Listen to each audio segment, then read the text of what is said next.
Mr. Secretary, I'm very sorry for such a reasoning like that.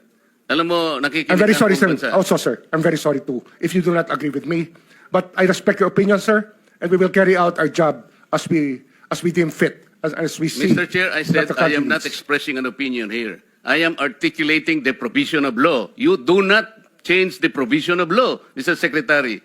You may be disbarred from doing this. Then, it's your opinion, sir. It's your option, sir.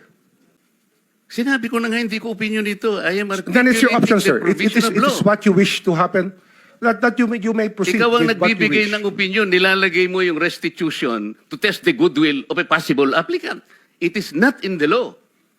Unless you are able to point out the provision of law that it come before. Hindi ganun eh. Sabi mo na nga, and we admitted, impliedly instituted ang civil liability, but this will come eventually after the court has pronounced kung magkano ibabalik niya kung meron man. Not before. Thank you, Mr. Chair.